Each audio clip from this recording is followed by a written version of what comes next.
start the night off with our Q&A session, and to moderate this portion, please welcome to the stage Randy Wasili Jr.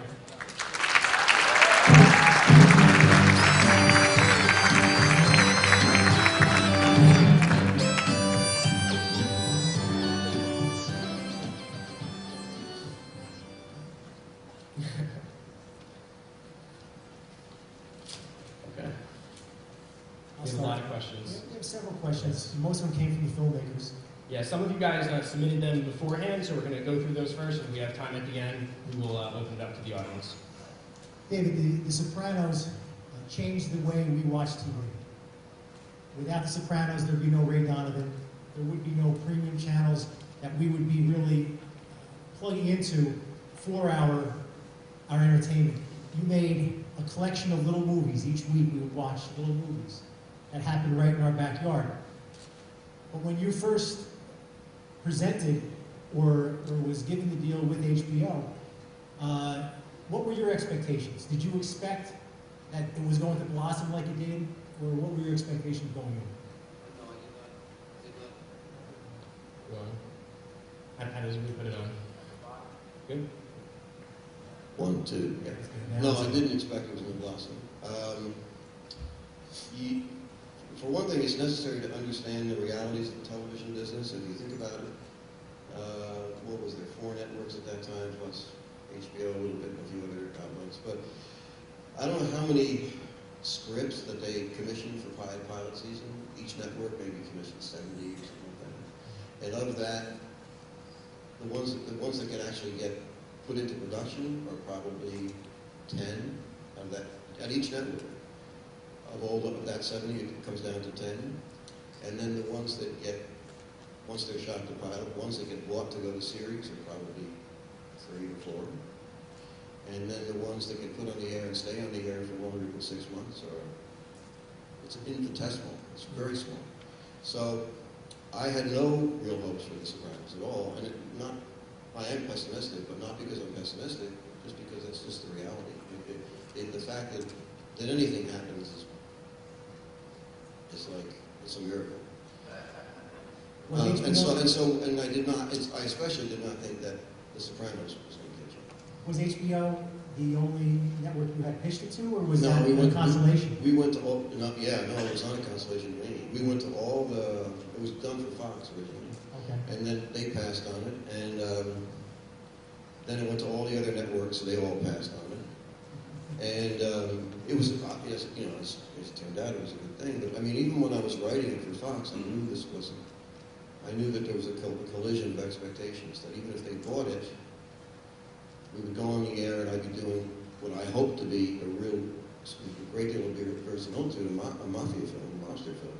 And in the end, no matter what they thought, they wouldn't be able to cut up to it. They wouldn't be able to warm up to it. And so that was the case in every network. And HBO, and I kept saying from the beginning to the people I was working for, can we go to HBO? Can we go to HBO? And they said HBO doesn't have money. They won't invest in it. And then a lucky thing happened, which was HBO changed its business model. They decided to do more original programming. This guy, Jeff Bewkes, took over from another guy named Michael Fuchs. He changed the business model, and so Sopranos is one of the first things that came over his and Chris Albrecht's desks. What? If it had been on Fox, you would have had to censor, as a person who's watched every single episode twice, you would have had to have censored quite a lot. Well, the censorship... Was it a blessing that they passed on it? What? Was it a blessing, you think, that they passed on it? Yeah, absolutely. I mean, the censorship, that's what I mean. When I was writing it, I knew this isn't going to work. The censorship was only a part of it. What also wouldn't have been the same way, you wouldn't have been allowed to tell those stories in the same way. The Sopranos, a lot of people said The Sopranos was slow, and it was slow. But that's the way I wanted it, and that would never have been allowed on network television. That's all like that. It wasn't even a disguise. It was just a blessing. Well, that's the beauty of television. It's a slow burn. And when you're telling a story through television, you get a season's worth of that time, as opposed to in a film, where you get 2 hours. And now we have to know everything about Tony. We spent years with Tony and with the family. Yeah, it's a different thing. It's totally different. Do you prefer, now you're doing film, do you prefer television to film? And growing up, did you prefer television to film? I mean, when I was a kid, I really liked television. I used to watch The Twilight Zone all the time, and the stuff that was on TV then. And then I got to when I was about 15, and I started going out on Friday night and Saturday night. I didn't watch TV anymore, and that was the case all the way through the rest of high school and college. Wasn't into it at all. I watched The Fugitive, I guess, when that was on the air in college. That was about it until I didn't start really watching it again until after graduate school. And so I was not. I really wanted to be. I got this bug about cinema and film around 1965. And seeing people like the great masters, Bergman and Fellini, Roman Polanski, Hitchcock. I just got a bug about it. Okay, so we have a few student filmmakers submitted some questions. So this is from Robert Finning from Randolph High School. He is the media productions teacher there. So he just asked, what word of advice do you have for high school seniors who are considering a career in TV film? I know we have a few here tonight.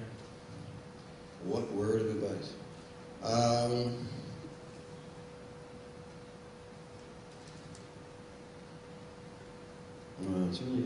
That's a big question. What word of advice? I know it's not one word.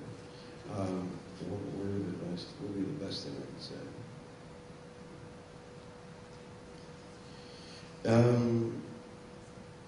You just can't take any guff from anybody. It's a collaborative medium. It really is. It takes a lot of people to make a film or a TV show. But if you're the one with a vision, you have to stick with it. And there will be all kinds of people who will want to tell you that your vision is wrong, that your vision is evil, that your vision is stupid, that your vision makes no sense, that there should be a dog in your thing, that there should be a different kind of a car. It just goes on and on and on. And you have to, it's easier said than done, and I'm oversimplifying it, because it's political, but you just have to be true to that and not listen. Right? It doesn't sound logical, and it isn't quite that easy once you're there, because as I said, it's a very political situation, but that has to be the basic thought. And it's not, because you think to yourself, well, gee, I like my friend doesn't even like it. And you got to say, well, let's do that to yourself. You talked about it being a process. You did talk about it being collaborative. When you were casting for The Sopranos, it's a quite ensemble that really you discovered because they became household names after the show. What was the process? How long did the process take to cast the series? Well, the process is that the script is written, and then the script gets circulated to talent agents in New York and Los Angeles. And there may be some other kinds of personal connections that people might have who have the script. So actors, agents get it, and then they have clients, and they send their clients for auditions who they think might be good for it. And there's a casting director for every show, or a couple of them, for every show and movie, and those people come in and they audition. Well, I mean, that's not exactly true. Yeah, they do. People come in and audition and for the casting director, and then if they make it through that process, they are brought back to audition for the producer, writer, showrunner, director, whatever you want to call it. And that's how it always works. So all those people came through. They all came through casting. They went to the original cast. I mean, later on we met people that got on the show who did not come through that process, but I think all the original people did. So was it accidental that he was from New Jersey and Miami Steve was from New Jersey, or these guys that you had in your mind already? Especially Miami Steve, being a fan of music as you are. Steve Van Zandt. Yes, it was not. Was it accidental? Well, yeah, I mean, because a lot of the people in the show were not from New Jersey. I mean, they were. Here's what I did want was Italians. I knew that. Side note: I was on the set and I was thrown off because I wasn't Italian enough. That's a true story I told you before. You want Italian? Well, you didn't say the F word enough.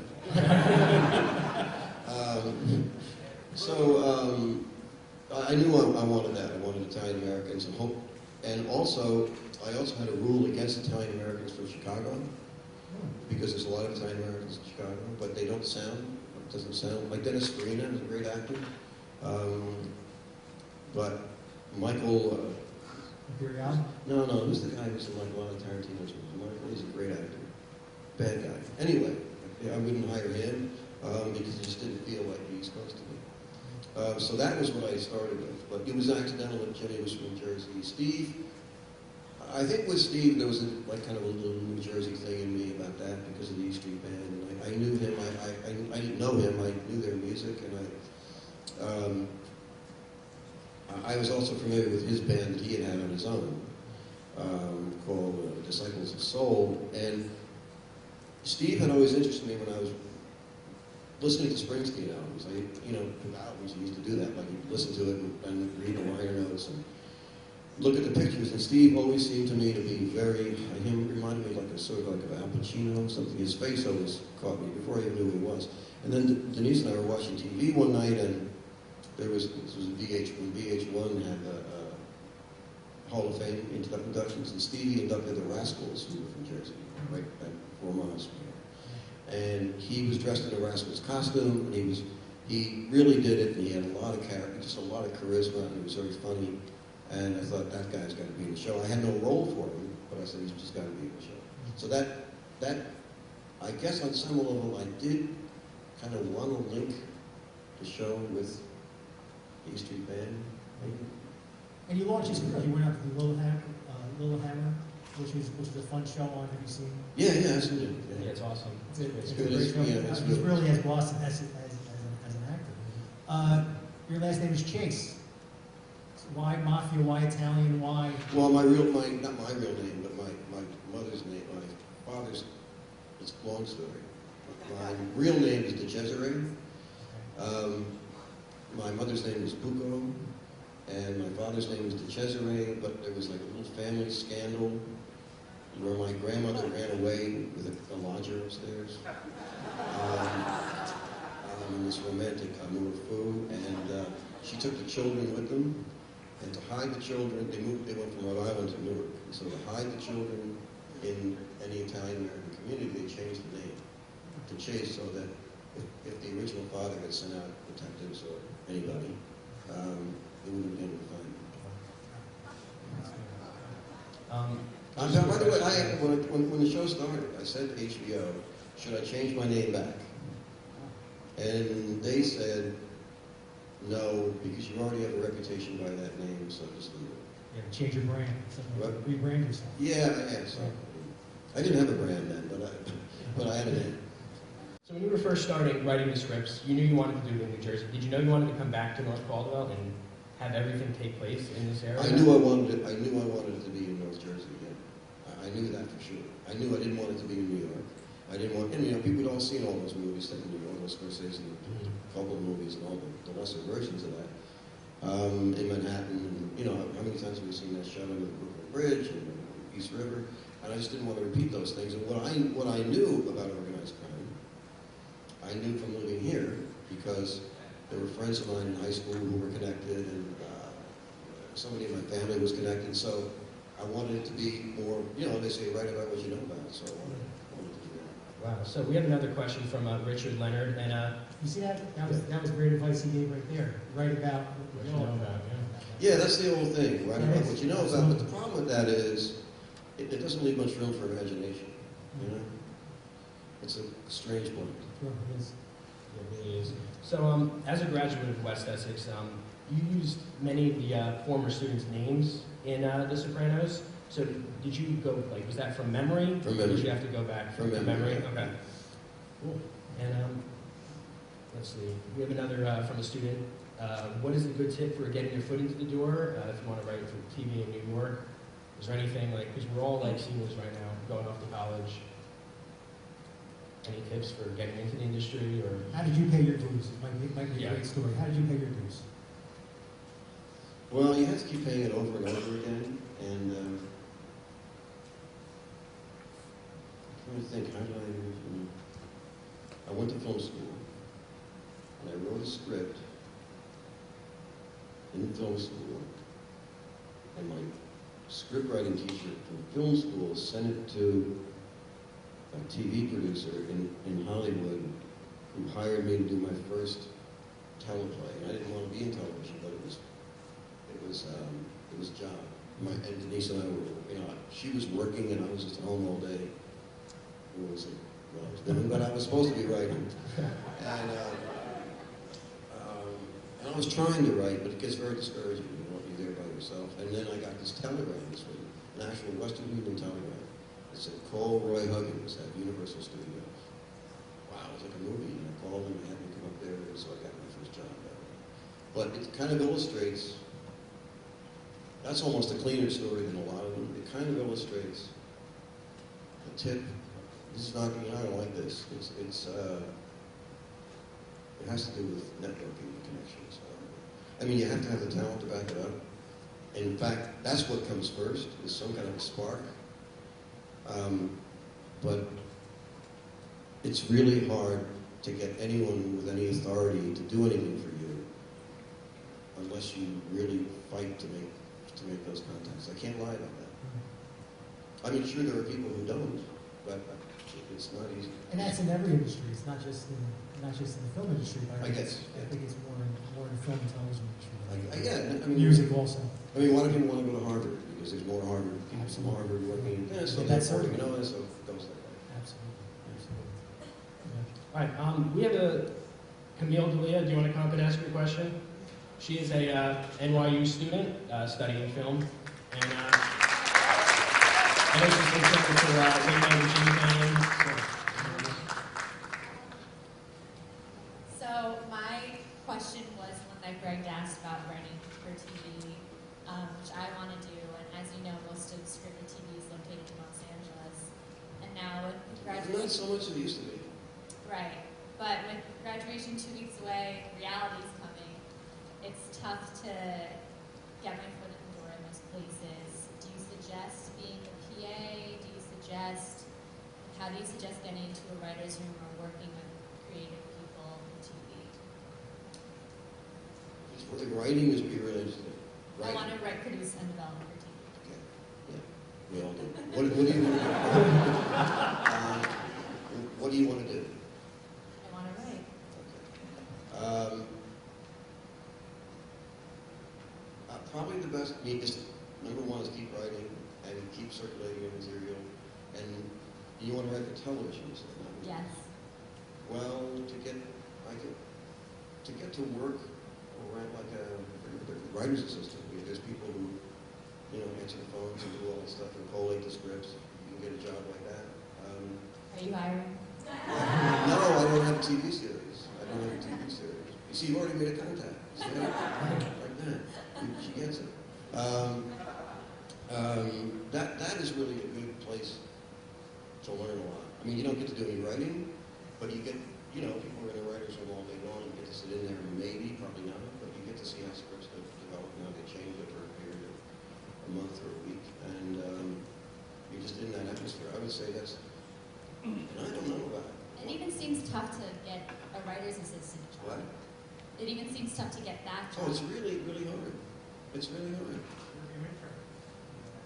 Right now, I'm in Scorsese's production company, Sequoia.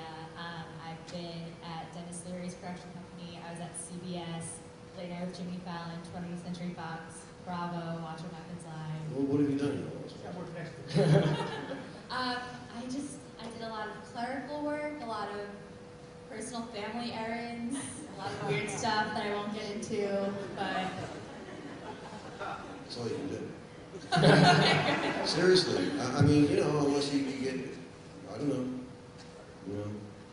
go to church and pray. I mean, you're doing everything you could do if you want to be a writer. But I'm telling you, the most important thing is to keep writing, and this is very discouraging, and keep turning that stuff out.